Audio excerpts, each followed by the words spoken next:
Bienvenue sur la télé d'Ilou. Je suis au Salon Zen de Paris. Alors je suis quand même super bien entourée, à chaque fois des invités d'exception, franchement. Un petit brouhaha ambiant derrière, mais juste ce qu'il faut pour avoir une conversation des plus intimes et des plus passionnantes. Avec toi Nasrine, qu'est-ce que je suis contente de te voir en personne. Et moi donc Lilou, merci. Quel moment magique. Mais oui, je me souviens de notre interview sur le pouvoir du moment présent que tu avais auto-édité, qui a connu une énormément de succès, on va dire, qui après a été édité par les éditions Erol. C'est sur ce livre que je t'avais d'abord interviewé. J'avais dit, elle a quand même quelque chose d'exceptionnel, cette femme. Qu'est-ce que c'est, quoi? Parce que t'es pas ordinaire, c'est le moins qu'on puisse dire. Déjà, on voit le petit look. Et ensuite, plus on creuse et plus on parle avec toi, plus on se rend compte de cette profondeur de connaissances. Et ce que tu nous offres, c'est juste immense. Et c'est pas prêt de s'arrêter. Oui, j'espère bien. J'espère bien. Petite rectification, Lilou, par rapport au livre, Le pouvoir du moment présent, merci. Ah oui, parce que tu me mets là. Ah oui. Alors merci pour le compliment. Le pouvoir d'accueil. Le pouvoir de l'accueil, exactement, exactement. Oui. Mais voilà. Tu vois, c'est un signe d'une interview passionnante, cher co-créateur. Spécialement si vous avez envie de comprendre votre structure énergétique. On va parler de la mécanique de l'esprit. C'est quelque chose de tout nouveau que tu n'as pas abordé dans un livre, que tu n'as pas abordé, que tu abordes en formation, etc. Mais pas là dans une interview, donc je suis trop contente d'entendre dire. C'est exclusif à la télé de Lilou. Et nous allons, la structure énergétique, c'est quand même dingue ça. Attends, on va faire un petit récap sur toi et ton background, juste pour montrer un petit peu d'où tu viens, parce que tu es, on va dire, j'ai envie de te comparer à Caroline Myss aux États-Unis, qui est une medical intuitive. Est-ce que c'est un peu ça, une intuitive médicale? C'est comme ça que tu te qualifierais ou comment tu... Oui, je dirais que ce serait une première étiquette en tout cas. Ouais. Oui. En ce qui concerne le plan humain, je peux me considérer comme médical intuitive, oui. En effet. Oui, donc, qu'est-ce qui te passionne? Alors déjà, pourquoi les mécaniques de l'esprit? Pourquoi ce titre-là d'interview, de sujet qu'on choisit? Ça englobe quoi la mécanique de l'esprit? Juste brièvement avant qu'on rentre au cœur du sujet. On est d'accord. Alors dans la mécanique de l'esprit, en fait, on explore 21 sphères de conscience. Une sphère de conscience, c'est un univers en soi qui est habité par des entités, par un niveau de fréquence et de conscience totalement distincts les uns des autres et qui diffèrent aussi de notre existence terrestre, donc de la fréquence vibratoire qui régit le plan humain. Et ces 21 sphères de conscience nous influencent la vie terrestre de différentes manières. Et la mécanique de l'esprit explique entre autres chacune de ces sphères de conscience, mais aussi la mécanique du plan humain. C'est-à-dire notre structure énergétique, comment évoluer, comment l'apercevoir, comment se connecter à ces autres réalités plus subtiles, parce que nous sommes dotés de pouvoirs qui sont juste extraordinaires et j'ai à cœur de pouvoir inviter tout un chacun à l'explorer dans ce sens, Lilou. Ouais. Donc, comment ça t'est arrivé de vouloir explorer justement cette profondeur? Alors depuis toute petite, en fait, je perçois ces 21 sphères de conscience qui sont là, omniprésentes, en fait. Elles se donnent conjointement à cette réalité-ci. Faut s'imaginer que cette réalité, c'est juste une petite partie de la réalité ou du monde manifesté. Et donc depuis petite, je perçois les différentes 21 sphères de conscience, mais aussi l'énergie, en fait, qui régit aussi ce plan-ci, la structure énergétique de la personne. Et donc depuis toute petite, pensant que tout le monde était comme moi, je T'as dû vivre une enfance bizarre, les infos. Oui, oh là là, c'était pas facile. C'était pas facile parce qu'on m'a considérée, on considère encore aujourd'hui d'une certaine manière un peu comme une extraterrestre. Donc le chemin de vie pour Nasrine n'était pas tellement aisé jusqu'au jour où elle a vraiment décidé, en toute conscience, de s'accueillir comme elle est. D'où le pouvoir de l'accueil. C'est ça. Énorme moment pour toi où tu as pu commencer à vraiment explorer ce qui était ton vrai chemin de vie là. Exactement. Donc c'était vraiment un moment de basculement. Entre soit je choisis de mourir, je me dis là c'est fini, j'en peux plus, d'être dans ce confinement, de toujours devoir me retenir, de ne pas pouvoir être ce que je suis ou alors je me laisse briller. Et donc fort heureusement j'ai pu opter pour cette voie. Alors parle-nous de cette structure énergétique. C'est quoi une structure énergétique? Alors, et ces couches, ces fameuses couches énergétiques aussi qui nous composent. Alors, Vois-tu, très cher Lilou, on va essayer de simplifier les choses, n'est-ce pas? Oui. Pour que ce soit accessible pour tout un chacun. Et donc, quand je me réfère à la structure énergétique, déjà, peut-être pour commencer, quand on parle d'énergie, parce que on peut interpréter ça de différentes manières. Donc, il y a une énergie, on va dire ça comme ça, plus grossièrement, qui, en fait, englobe notre vie terrestre. Donc, une énergie qui est en lien avec notre Terre, avec les habitants de la Terre. Et ça représente un niveau d'énergie. Puis après, il y a d'autres niveaux d'énergie, comme les fameuses 21 sphères de conscience, avec leurs habitants, leur système solaire, etc., etc. En ce qui concerne ici, on va commencer par le plan humain, parce que je crois que c'est ce qu'il y a de plus simple. En ce qui concerne notre structure énergétique, en fait, l'être humain, dans ma vision des choses, c'est comme ça que je les perçois du moins, l'être humain, en fait, est entouré par, on pourrait s'imaginer ça comme par un vaste oignon. Un vaste oignon qui fait donc au minimum quand même un bon 20 mètres de diamètre. Donc on ne parle pas de l'aura, hein, qui est juste autour du corps physique, mais qui est quelque chose qui nourrit l'humain, qui soutient l'humain, qui lui donne accès à ces différentes perceptions extrasensorielles. Donc on a une vaste structure énergétique. Au centre, tu retrouves le corps physique. Donc c'est à travers lui qu'on vit. Sans corps physique, on ne peut pas fonctionner. Autour de ce corps physique, tu as différentes couches d'énergie. Pour faire simple, il y a un espace mental, un espace émotionnel, l'aura, l'intuition. Je considère ce noyau fait comme la partie humaine. Et autour de cela, on a nos perceptions extrasensorielles. Mais cette vaste structure énergétique, elle est composée de différents circuits d'énergie. Donc elle s'auto-alimente. C'est une entité totalement indépendante au final.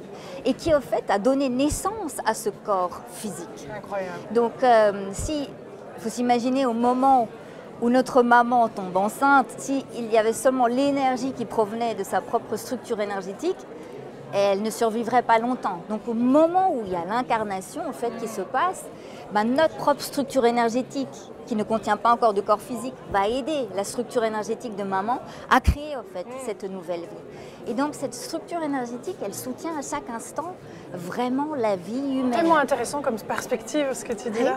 Tellement différente de ce que j'entends aussi et en même temps ça a du sens. Je continue d'écouter. Oui, donc je suis ravie que ça résonne merveilleusement. Ouais. Donc l'être humain en fait, tu sais, je vais être très honnête Lilou, parce qu'il y a quelque chose qui me tient à cœur depuis que je suis petite.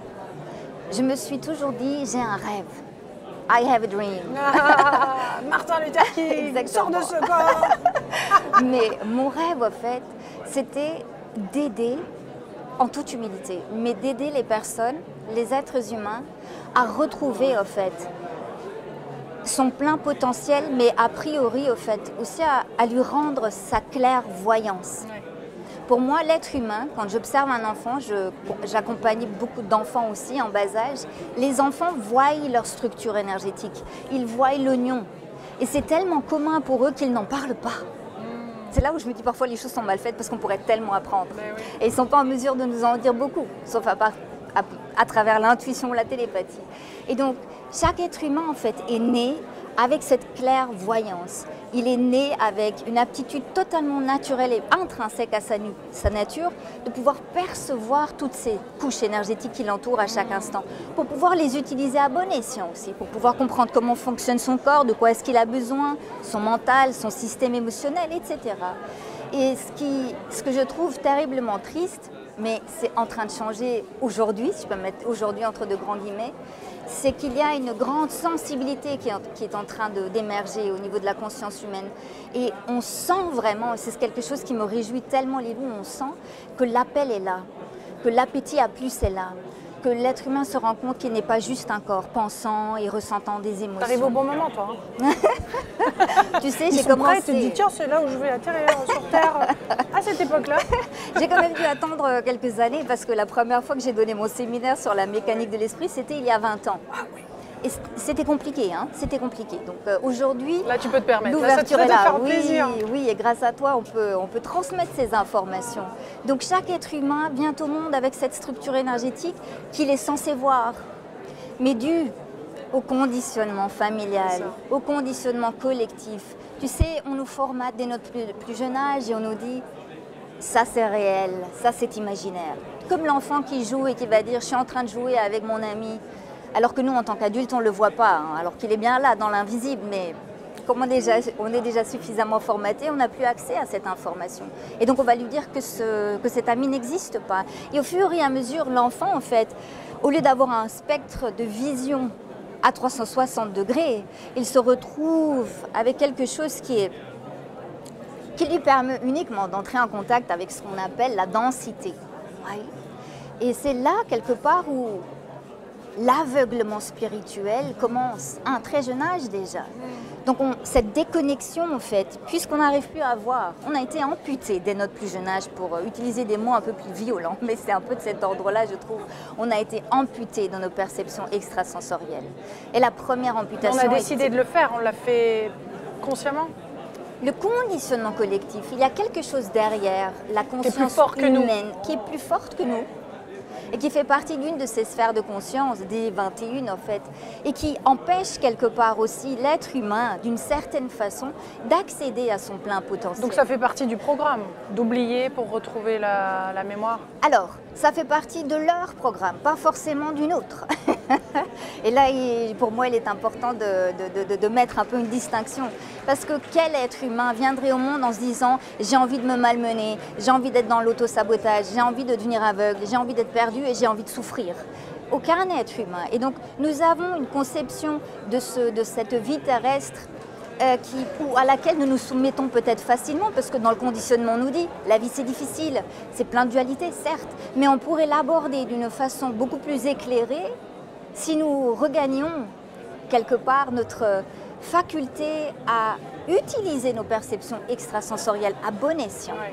Et donc il est là tout l'enjeu au fait, à travers la mécanique de l'esprit. Et ce que tu nous expliques, c'est que ça s'atrophie au fur et à mesure et qu'on perd ces perceptions extrasensorielles qui sont juste hyper importantes pour un être humain. Elles sont absolument nécessaires. Comment est-ce que tu veux naviguer les complexités de ta vie ? Si tu ne sais pas, je ne te parle même pas des trucs très subtils là, mais si tu ne sais pas comment ton corps physique fonctionne, si tu n'es déjà pas assez à l'écoute, cette écoute-là, elle requiert de l'énergie. Alors comment savoir de combien d'énergie et de quelle énergie j'ai besoin pour me mettre à l'écoute du corps physique? Me mettre à l'écoute du corps physique, ça requiert une fréquence vibratoire spécifique. Me mettre à l'écoute du mental, c'est une autre fréquence vibratoire, etc., etc. Et en fait, je suis là en tant qu'humain, face à, tu sais, j'adore l'image de la harpe. Tu vois cette belle harpe, avec toutes ses cordes. Et en fait, tu pourrais jouer toutes ces cordes. Tu sais où est la corde du corps physique. Tu sais comment le stimuler, comment lui amener de la vitalité pour qu'il puisse vivre une vie pleinement épanouissante, sans passer par mille et une maladies. On nous dit la maladie, le mal te dit. Mais je pense qu'il y a trop de tendances dans ce sens. Il n'est pas forcément nécessaire de souffrir autant pour comprendre. Si je sais où aller appuyer, où aller jouer la note, je peux me mettre en contact avec cela et capter par l'intuition, parce qu'on en a tous, hein, ce dont il a besoin. Et donc, plus l'être humain va pouvoir se mettre en contact avec cette harpe, plus il va pouvoir naviguer les complexités de sa vie avec aisance et comprendre ce qui se donne. Les enjeux qu'il y a aussi derrière ce conditionnement familial et collectif et qui nous aveugle. Et l'aveuglement, le problème dans l'aveuglement, c'est que ça nous enlève non seulement notre propre pouvoir, c'est-à-dire ça nous empêche d'avoir une relation équilibrée avec notre espace intérieur, corps, mental, émotion. Donc si je ne suis plus apte à écouter ce qui se passe ici, il va falloir que je consulte quelqu'un pour qu'il me dise ce qui se passe ici, sauf qu'il est bien plus éloigné de moi d'ici. Et donc, quelque part, je donne du pouvoir beaucoup au monde extérieur. Et donc cet appauvrissement-là, quelque part énergétique, appauvrit toute l'énergie qu'il y a dans ma structure énergétique. Et donc, il y a tellement de choses à faire, des choses très simples, Lilou. C'est des fuites énergétiques non-stop. Des fuites d'énergie, exactement. Les fissures énergétiques non-stop. Donc toi, tu les vois comme des failles énergétiques quand même qu'on a.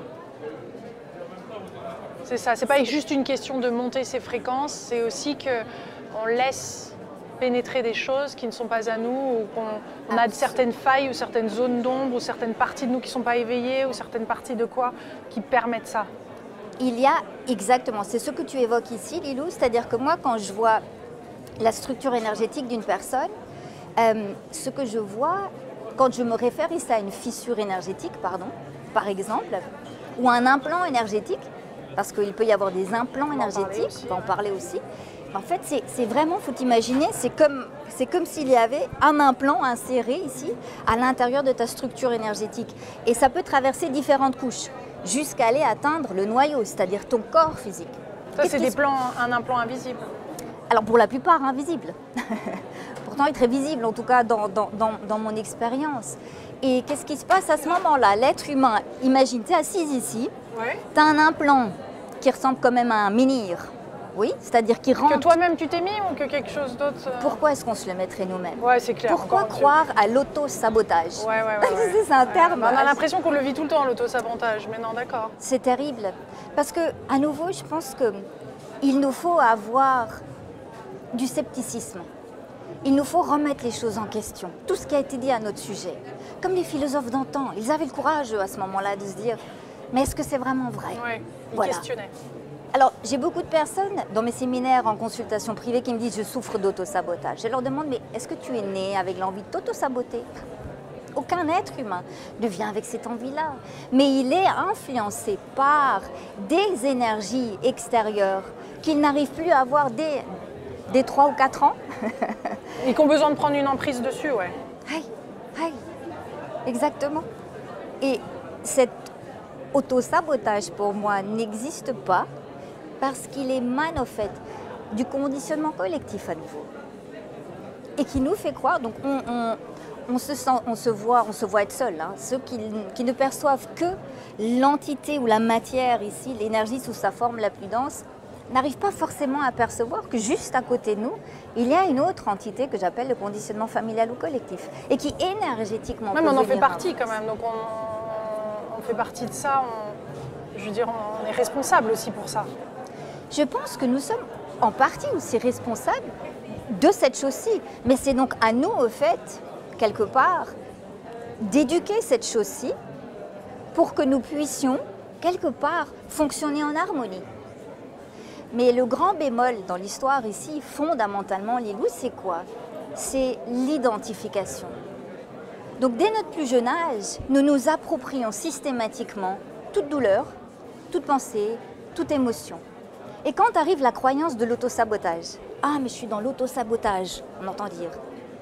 On ne remet pas forcément en question cette véracité parce qu'on est tellement dans l'identification, ça fait partie aussi du plan du conditionnement collectif, que de s'approprier toutes ces choses. Et donc j'en fais un problème personnel. Et plus le problème est personnel, moins j'arrive à aller voir ce qui se passe au-delà de ma propre histoire de vie. Ah ouais, t'as pas assez de recul. Hein. T'as pas assez de recul.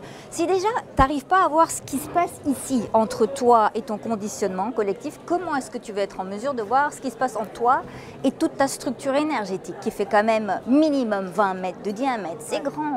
Et il peut y avoir plein de fissures, plein d'informations en fait, qui traversent cette structure énergétique, certes malléable, elle a sa plasticité, mais elle peut souffrir vraiment de porosité. D'ailleurs, un lien très intéressant qu'on peut faire, c'est que très souvent quand les gens souffrent d'une porosité intestinale, qui est due à un stress chronique en fait, leur structure énergétique, à certains endroits, devient poreuse aussi.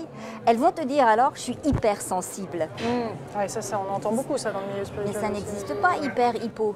La sensibilité, elle est accordée à notre singularité. Elles ne sont pas hypersensibles, elles sont hyper poreuses. Donc, il faut imaginer que ta structure énergétique, c'est un peu comme ton jardin, mais qui n'est pas clôturé. Et de ce fait, plein d'informations entrent dans ton jardin. Les gens passent par là, piétinent ton jardin et tu te dis, mais c'est pas possible. Juste parce qu'il y a de la porosité. Et on peut faire des choses en aidant par exemple notre corps physique, en l'hydratant de manière consciente, en accueillant les émotions dites négatives, donc en arrêtant d'être dans le refoulement face aux émotions négatives, en étant dans cet espace d'accueil, en leur donnant le droit d'exister, et d'autres choses pour pouvoir renforcer non seulement notre corps, mais toutes les autres couches puisqu'elles sont interconnectées. Donc en agissant à travers... On a ce pouvoir, et bien plus encore, mais bien plus encore. Donc mon invitation finalement, l'invitation ici que nous fait la mécanique de l'esprit, pour revenir à quelque chose de très physique et qui est dans la densité ici, c'est vraiment d'agir à travers le corps. A priori, de prendre en considération que notre structure énergétique, le modèle d'aujourd'hui, est basé sur la présence d'un corps physique. Notre tendance, quelque part, c'est... Cette conversation va durer des heures, j'adore. Est-ce que je m'égare trop? Est-ce Pas que du ça tout. va, Lilou? C'est hyper clair. Non, non, mais on est... Merveilleux, Ouais, merveilleux. continue. Hey, notre tendance, en fait, d'aborder le monde est souvent une tendance très mentale. Donc on s'imagine, on va essayer, tu sais, comme appliquer la loi d'attraction, c'est génial. Comme quand les gens disent, mais moi je m'imagine être là et je veux Qu'est-ce que atterrir t'en la penses, chose. justement, ouais. Je leur dis toujours, c'est génial, continue à alimenter ton mental et tes émotions dans ce sens. Mais s'il te plaît, n'oublie pas que tu as un corps physique. Lui, il faut l'amener dans ta vie de rêve. Et c'est cet aspect-là qu'on oublie si souvent. J'aime prendre l'exemple, tu sais, de The Secret. Très bien. Où à un moment donné, il y a le gars qui est installé, il s'imagine être là à bord de sa Ferrari et il se dit « I want this car, je veux cette Ferrari, je veux ce monde de rêve, etc. » Et quand j'ai conversé avec une des personnes qui a créé The Secret, hein, quand j'étais Rhonda Byrne. un de ses collaborateurs, alors je disais, l'approche, elle est merveilleuse parce qu'elle va stimuler le mental, elle va donner de l'énergie au système émotionnel. Mais pourquoi ne pas prendre en compte l'aspect physique vraiment des choses? Et se dire que si je ne prends pas soin de ce corps physique, je peux rêver tout ce que je veux. Si lui est à 30 km à l'arrière, ça va être très difficile d'aller atteindre cela. Et donc il s'agit ici de comprendre comment fonctionne ce corps physique. Alors il ne faut pas oublier une chose, c'est de l'eau.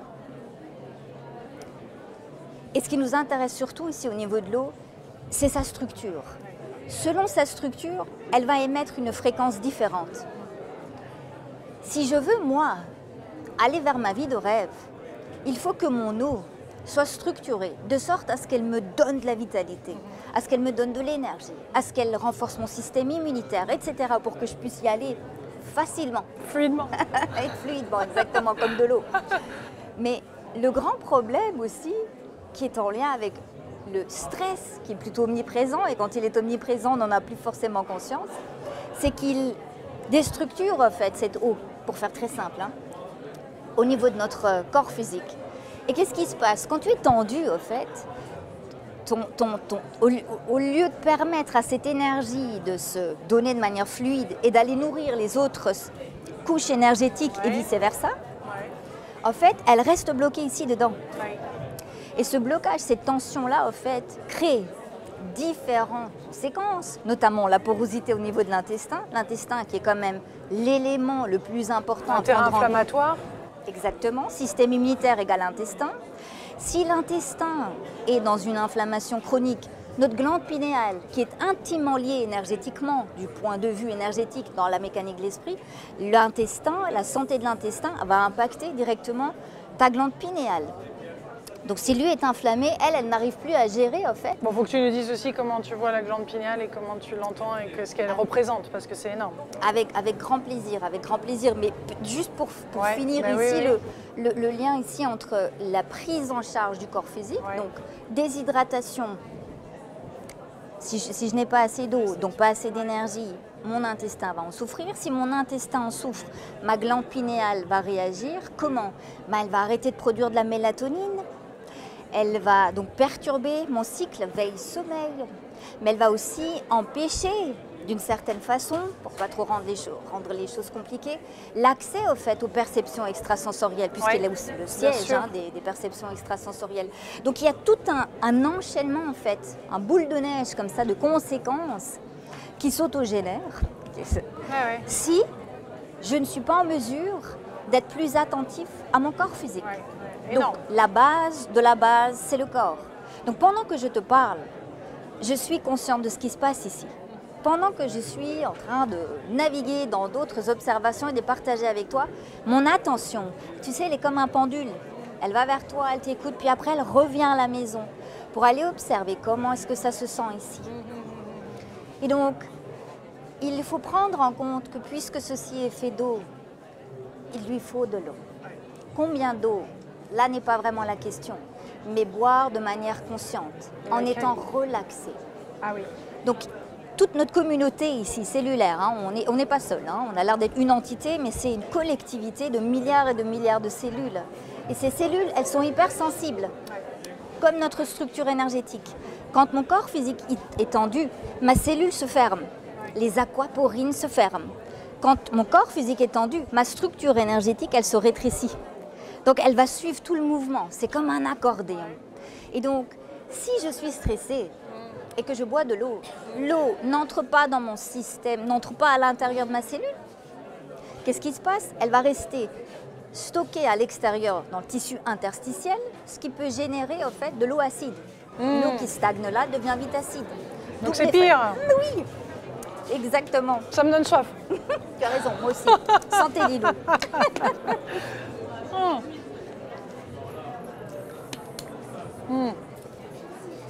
Exactement. Là, tu vois, je me suis vue boire rapidement.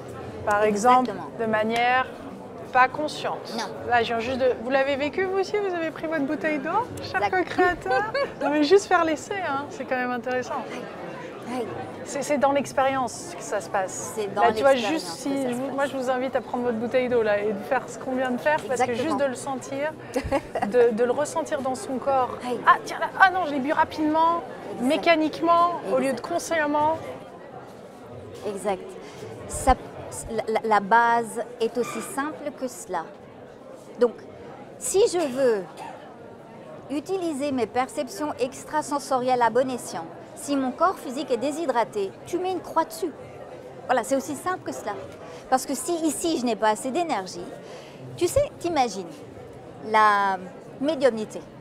Oui, la médiumnité, on va dire que cette couche énergétique qui est quelque part là-haut, elle vibre à 1000. Ça veut rien dire, on s'entend bien. Elle vibre à 1000. Mon corps physique, déshydraté, vibre à 20, si on a de la chance. Tu vois ce que je veux dire? L'idée, c'est que si je veux utiliser ma médiumnité à bon escient, ou la clairvoyance, la télépathie, peu importe, il y en a une vaste gamme, il faut que mon corps physique, énergétiquement, puisse se connecter en fait, à cette fréquence vibratoire. Et pour ce faire, le moyen le plus simple a priori, c'est de passer par une hydratation consciente. Quelle que soit la qualité de l'eau, quelle que soit la quantité, c'est surtout avant tout conscience. La quantité, voilà, c'est le corps physique qui décide. Mais c'est 3-4 litres, toi. Ah non, ça dépend. Ça dépend des jours, ça dépend de l'état de stress aussi. Plus tu es stressé, plus tu vas avoir besoin de boire de l'eau, par exemple. Plus tu es détendu, moins tu as besoin de boire de l'eau.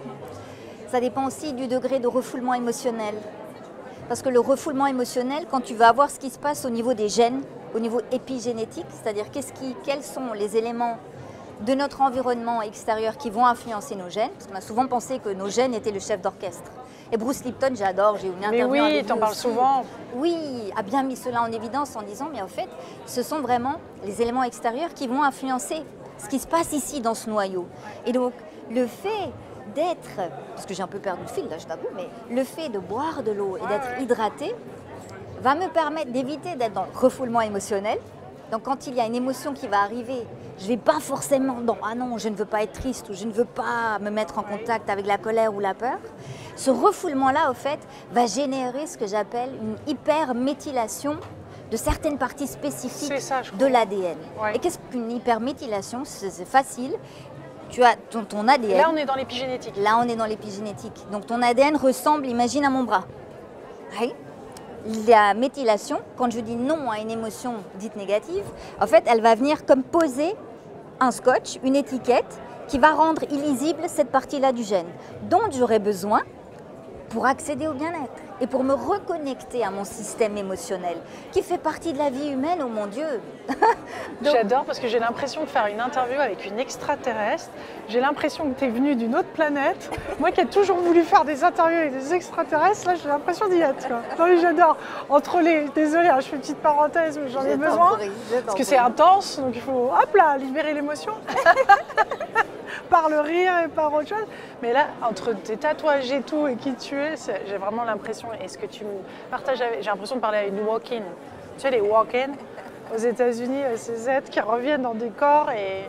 Enfin, aux États-Unis, pas qu'aux États-Unis, mais j'ai eu la chance d'en rencontrer aux États-Unis, à l'extérieur de Las Vegas, qui avait réussi à régénérer tout son corps et tout, et qui était arrivé dans un corps, dans une carapace vide. Finalement, une nouvelle âme était venue et avait réincorporé ce corps, et il avait toutes les connaissances, un peu comme toi qui as accès à tellement de choses, tu vois, et c'est tellement différent de ce qu'on entend en même temps, tellement plus profond. On sent que tu es relié, quoi. On sent que ces connaissances-là ne sont pas que de Nasrine. Nasrine n'est qu'une toute petite partie. Voilà. Je fais ma petite parenthèse. Merci mais... pour la parenthèse. Non, ouais. Excuse-moi. Dans le cours, on était dans l'épigénétique. Oui, exactement. Donc pour en revenir au fait à la gestion énergétique, comment accéder à ma structure énergétique, comment regagner ma clairvoyance qui est quand même un don inné au départ, eh ben en passant par le corps. C'est ce qu'il y a de plus simple à faire finalement. En l'hydratant, en évitant le refoulement émotionnel. On a tellement de croyances limitantes par rapport aux émotions. Oui. On parle beaucoup de gestion émotionnelle. Oui. Mais tu parles aussi de bagages héréditaire, pardon. Exactement. Tu parles d'implants énergétiques. Enfin, il y a quand même Exactement. aussi d'autres choses. Oui, oui, il y a une vaste gamme de choses qui influencent finalement notre corps physique aussi, pas que. Et notre expérience de la réalité. Et bien évidemment, exactement, Lilou. Donc on a en lien, pas seulement avec notre propre histoire de vie ici, personnelle, aussi ce que tu as mentionné, donc les implants émotionnels. Alors un implant émotionnel, en fait, est un bagage héréditaire. Ouais, c'est ça. Un bagage héréditaire émotionnel. Imagine, tu as papa qui a sans cesse refoulé sa colère. Parce que voilà, il ne se donnait pas le droit d'être en colère. Et puis après, tu avais maman, en fait, qui est très anxieuse parce qu'elle refoulait sans cesse sa peur. Oui. Lilou est le résultat aussi entre ce mélange très exotique d'émotions, n'est-ce pas Lilou? Oui, tout à fait. Et nous arrivons ici, non pas en nous disant c'est super, je vais choisir plein de complications, et non, on aurait envie de juste kiffer notre vie, non, comme le font les enfants. Mais à un moment donné, on se retrouve à être en contact, en fait, avec ces bagages émotionnels qui n'ont pas été accueillis dans nos lignées. Alors je prends juste maman et papa, mais on peut aller plus loin, bien sûr. Bah oui. Et en fait, plus une émotion est refoulée, plus elle va s'inscrire dans ton bagage épigénétique. Donc on peut aller lire à travers le degré de méthylation où on est une personne en fait par rapport à une émotion spécifique, sans trop rentrer ici dans des trucs un peu compliqués scientifiquement parlant. Et donc qu'est-ce qui se passe? Moi je peux tout à fait vivre ma vie en faisant beaucoup d'introspection, mais en étant quand même confrontée sur une base régulière, imagine, à une espèce de mélancolie. Je me dis, mais comment ça se fait? On est là en train de discuter les deux et d'un coup, paf, je sens cette lourdeur, je sens cette tristesse et je me dis, mais enfin, il n'y a rien qui s'est passé. D'où ça Oui, vient? on était tranquillement assises là les deux. Et très souvent, ce genre d'émotions qui apparaissent sans raison particulière sont en lien avec notre bagage héréditaire familial. Le grand bémol que j'ai cité avant, l'identification. Oui. Qu'est-ce qui se passe? Je suis face à cette fameuse tristesse depuis des années. Qu'est-ce que je vais me dire? Bah, elle m'appartient. Oui. Où est-ce que je vais aller regarder les loups? Ici dedans.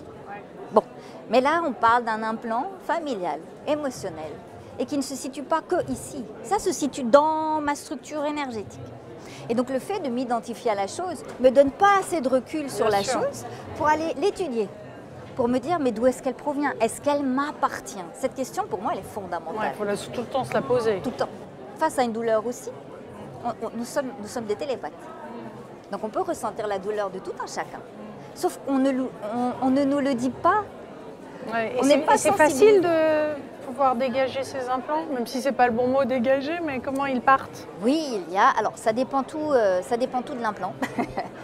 De mais combien en de gros, temps il est là. parce que je sais que ça fait partie d'un gros module, mais... Oui, bien sûr que c'est possible. C'est ce que propose la mécanique de l'esprit. Là, dans le nouveau séminaire qui s'appelle la révolution énergétique, on va aller révolutionner justement notre structure énergétique pour nous l'approprier à nouveau. Et donc, on veut aider l'énergie ici qui est bloquée dans notre structure énergétique. On n'est jamais en mode lutte, mais on veut l'aider en fait à retourner à sa source. Mais pour le faire, il faut que je puisse me dissocier d'elle. Il faut que je puisse comprendre qu'elle ne m'appartient pas. D'où l'importance aussi de la désidentification qui nous place dans cet état d'observateur où on peut vraiment voir les choses avec beaucoup plus de recul et dans un plus grand spectre. Donc, il y a tellement de choses à faire, très cher Lilou, pour pouvoir vraiment aller... Mais au début, pour démarrer dans cette pratique, je veux dire, là, la suite de cette conversation, dans cette conversation, qu'est-ce qu'on peut faire? On a parlé de l'eau, mais qu'est-ce qu'on peut faire pour commencer à libérer? Donc prendre ce recul, d'accord? Est-ce qu'il y a un exercice concret qu'on pourrait faire en plus de ça pour arriver à prendre ce recul justement là et ressentir un peu plus de liberté, d'espace, tu vois, d'éveil même. Oui, oui. T'en parles d'éveil aussi. Oui, bien évidemment. Il y a beaucoup de choses à faire. Je pense qu'à nouveau, la première chose, c'est prendre soin du corps physique. Ouais. L'eau. Ouais. Après, le sommeil. Ouais. Le sommeil profond, Bah oui, mais ça, on a l'impression qu'on ne peut pas trop gérer ça. Hein. Réparateur. Pourquoi tu dis? On a l'impression qu'on ne peut pas trop gérer ça ou que c'est indépendant de nous, tu vois. Le sommeil profond. On a l'impression de subir un sommeil léger. Moi, depuis que j'ai donné naissance à Stella, je n'avais plus le même sommeil qu'avant. C'est vrai, Lilou. C'est tellement important un sommeil réparateur. Oh. Mais ça me manque. Oh, je sais que je ne suis pas la seule. Je comprends. Alors, il y a une astuce simple à mettre en pratique. On ne s'attend pas à un miracle en 24 heures. Ouais. Oui. Première chose, durant notre état de veille, beaucoup observer le corps pour qu'il soit le plus détendu possible. Parce que plus il est tendu, moins il va pouvoir aller dormir, moins il va accéder au sommeil profond. Donc je veux l'amener le soir dans une détente. 1 heure avant d'aller au lit, plus d'écran, plus de lumière vive, pour ne pas agiter notre glande pinéale. Ça, Lilou, tu sais, j'accompagne des personnes insomniaques depuis des années. Elles arrêtent la lumière bleue notamment 1 heure avant d'aller se coucher. Si on arrive à avoir cette mini-discipline, ça fait toute la différence. Puis, si on n'a pas de problème au niveau des reins et au niveau du cœur, prendre un tout petit peu de sel, du bon sel. Tu mouilles la pointe de l'index, tu trempes ton index dans Pourtant, on condamne souvent le sel. On condamne tellement souvent le sel. Ça nous a fait peur. C'est pas de la chlorure de magnésium, non, toi, tu parles de sel. Aïe. Sel de mer, Himalaya, fleur de sel, une bonne qualité de sel, comme on retrouve dans le magasin bio, c'est là où on retrouve les meilleures qualités de sel. Ce sel-là, au fait, va entrer à l'intérieur de ta cellule et non pas aller se loger dans le tissu interstitiel et qui va générer de la rétention d'eau. Ça va aller à l'intérieur de ta cellule et ça va générer au niveau du noyau cellulaire une quantité d'énergie phénoménale à cette échelle-là pour pouvoir libérer la méthylation. Ces fameux bagages héréditaires familiaux, entre autres. D'accord. Oui. Donc, tu peux tremper. Je ne dis pas qu'il faut faire une surconsommation de sel. Donc, c'est pas seulement bon pour le sommeil, alors? Non, c'est bon sur une base quotidienne. C'est un tout petit peu juste avant de se coucher? Moi, je laisse choisir le corps.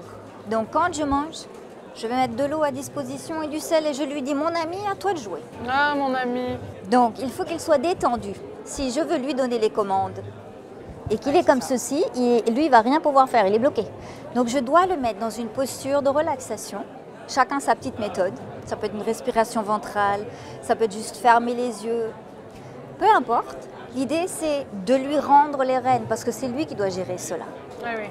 Donc ça, c'est une bonne chose à faire. Oui, le sel, juste avant d'aller se coucher le soir, quelques petits grains. Essaye sur 7 jours et tu observes comment ça se passe. Oui. Et à mettre le corps au lit toujours à la même heure. Dans l'idéal, pas plus tard que 10h, 10h30. Parce qu'avant minuit, la glande pinéale, en fait, elle suit le rythme solaire. Donc je ne peux pas la duper. Hein.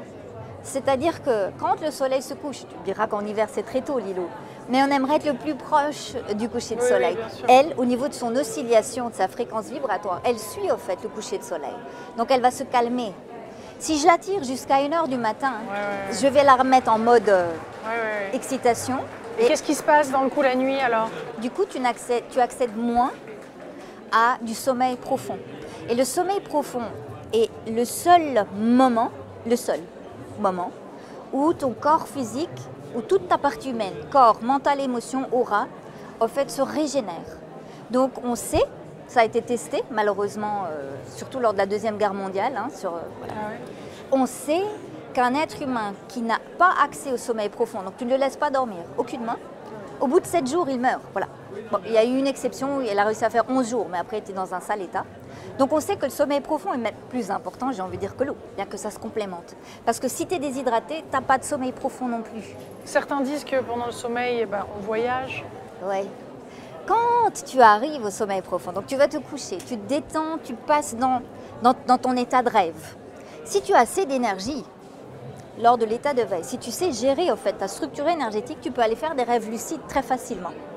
Donc tu peux toi aller observer comment ça se passe dans le monde des rêves. Ah, t'en fais? Oui, bien évidemment. Tu dois être active la nuit, toi? C'est une source d'informations précieuses pour cette dimension-ci. Donc je vais aller chercher des informations parce que depuis l'état des rêves, depuis le monde onirique, tu peux aller lire ce qui se passe dans ce plan-ci puisque c'est hors espace-temps. Et donc tu peux lire la vie de Lilou de A à Z, comme ça, en avant, en arrière, comme un livre. Ça se matérialise presque comme un livre. Puis après, l'état de rêve arrive à un moment donné le sommeil profond, là où ça se dissout. Donc tu as cette partie humaine, les 5 premières couches, corps, mental, émotion, aura, intuition, ce qui pour moi constitue la partie humaine, qui se dissout. C'est comme une fleur en fait qui s'ouvre. Ouais. Et à ce moment-là, la partie humaine reçoit d'innombrables informations provenant de sa propre structure énergétique. Sa propre provenance. Exactement. Sa De sa propre propre origine. source, sa propre origine, exactement, Lilou.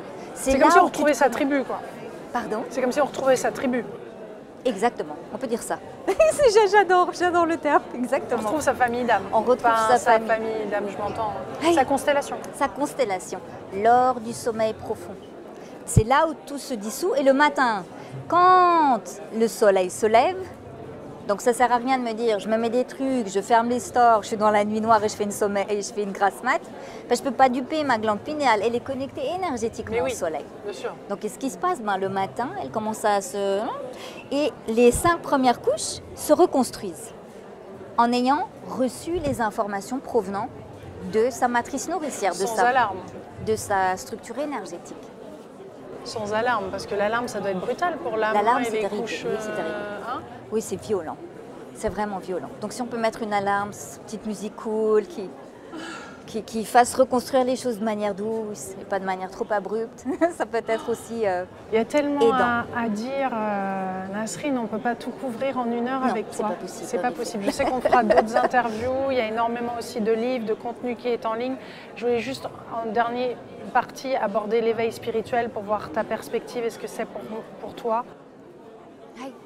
L'éveil spirituel, pour moi, c'est la capacité que nous avons tous, donc c'est pas juste pour un groupe restreint de personnes, que nous avons tous à nous mettre en contact, à explorer, à expérimenter et à percevoir, en fait, tout ce qui constitue ce qu'on appelle notre monde manifesté.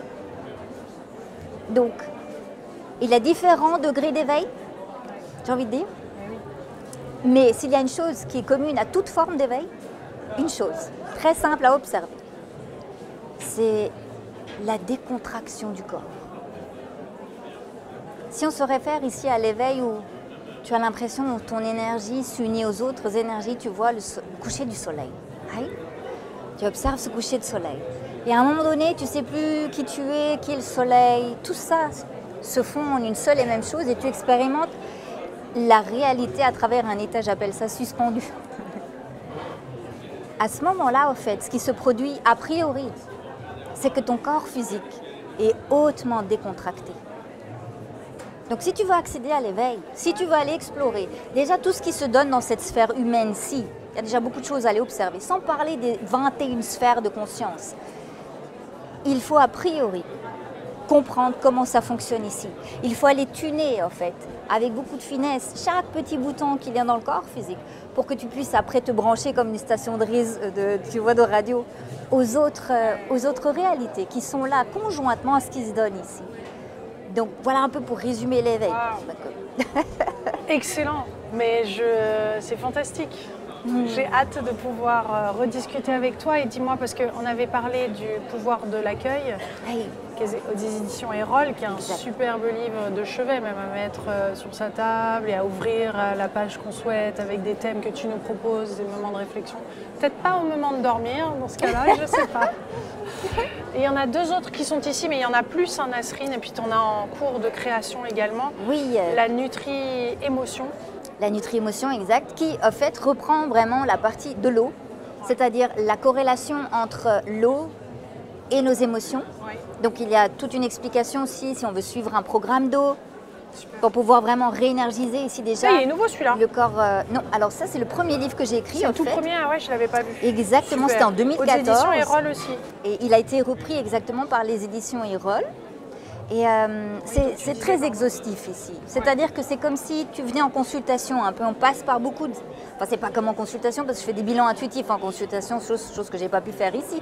Mais ça te donne en fait tout le parcours quelque part, tout un fil rouge pour pouvoir apprendre à mieux comprendre le corps, le mental, le système émotionnel, pour pouvoir se libérer aussi de l'héritage familial et augmenter notre énergie. Passionnant. Oui. Et celui-ci, alors celui-ci est plus récent, hein.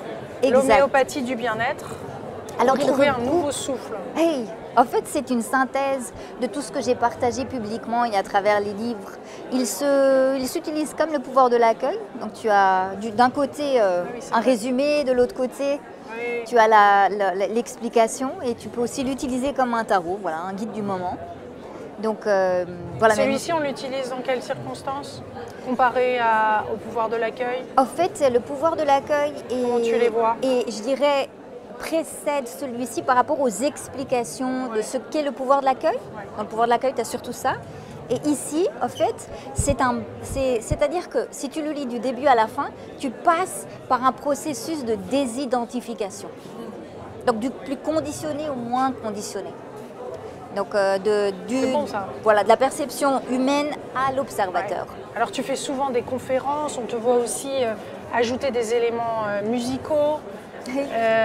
Tu testes plein de choses et tu t'autorises à vivre une vie qui est absolument extraordinaire et différente des autres, j'adore. Ce qui fait que tu es unique et c'est logique que tu le sois. Mais tu fais aussi des stages et des formations en ligne aussi, si je me trompe pas. Alors oui, donc là par rapport à ce qu'on a échangé, la mécanique de l'esprit, Ouais. c'est le deuxième module. Donc, mais tout le monde peut y accéder. On va parler de la structure énergétique et puis ça aura lieu le 9 et 10 novembre à Orléans, là juste à côté de Paris. Ah oui, mais là c'est Et en intemporel. Suisse aussi, ouais. Et donc je vais continuer à en On donner. le regardera sur ton site pour voir les Très dates. volontiers, très Et volontiers. il y aura quelque chose en ligne aussi qui sera fait, non? Alors, on n'a pas encore prévu de date spécifique. Pour Mais au pouvoir- moment où vous regardez cette vidéo, il est possible que ça existe déjà. Je mettrai ça sous cette interview. Parce que tu sais, les vidéos elles restent. Exact, c'est sûr, c'est Parce sûr. que dans 10 ans, Exactement.